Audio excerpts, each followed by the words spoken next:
Mari dengan biostatistik itu asik. Kali ini kita akan membahas tentang uji korelasi, yaitu uji hubungan, yang mana suatu variabel kita lihat bagaimana kecenderungannya terhadap kejadian variabel yang lainnya. Hubungan ini tidak selalu bersifat kausatif, tidak selalu berhubungan sebab akibat. Misalnya, bagaimana tingkat pendidikan seorang ibu dengan kesehatan dari balitanya. Ini tidak hubungan secara langsung. Nah, bagaimana ilustrasinya hubungan suatu variabel tersebut? Suatu variabel itu akan mempunyai hubungan apabila dua variabel ini, dua atau lebih variabel ini, dia mempunyai pola-pola yang sama. Jadi naik turunnya suatu variabel akan terlihat. Variabel yang satu naik, yang satunya juga naik, atau yang satunya turun, atau yang lainnya turun.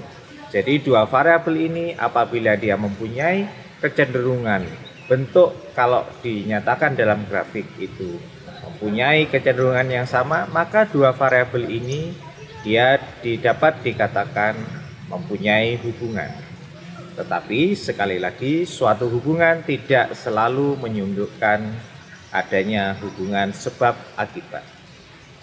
Sebagai contoh, bagaimana hubungan antara tingkat pendidikan ibu dengan kejadian stunting misalnya. Apakah tingkat pendidikan ibu ini mempengaruhi kejadian stunting? Ya, bisa jadi itu suatu kebetulan, tidak merupakan sebab utama. Atau ilustrasi yang paling mudah, misalnya Anda berhujan-hujanan, cuaca sedang hujan, kemudian Anda keluar rumah tanpa menggunakan alat pelindung, tanpa menggunakan payung, tanpa menggunakan jas hujan, tentu saja Anda akan kehujanan dan baju Anda menjadi basah. Ini adalah hubungan yang sifatnya sebab akibat. Karena Anda hujan-hujanan tanpa menggunakan alat pelindung, maka baju Anda basah.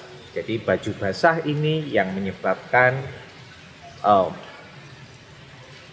air hujan ini yang menyebabkan baju Anda menjadi basah. Ini adalah yang disebut sebagai hubungan sebab akibat. Sementara tadi mungkin saja pada suatu saat kita menemui hal-hal secara koinsiden, menemui hal-hal yang berhubungan secara kebetulan saja. Jadi kita lihat ilustrasi berikut ini. Bagaimana karakteristik hubungan antar dua variabel? Hubungan karakteristik dua variabel ini dia bisa bersifat positif, bersifat negatif.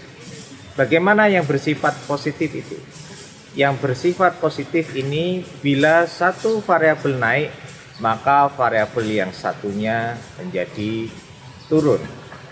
Ini sifatnya negatif. Sementara kalau yang sifatnya positif, variabel A naik, maka variabel B juga naik. Ini yang dinamakan hubungan yang positif. Jadi, hubungan antar dua variabel bisa bersifat positif ataupun bersifat negatif. Bagaimana contohnya? Misalnya, semakin sering seseorang memeriksakan diri, maka dia semakin terkontrol kesehatannya.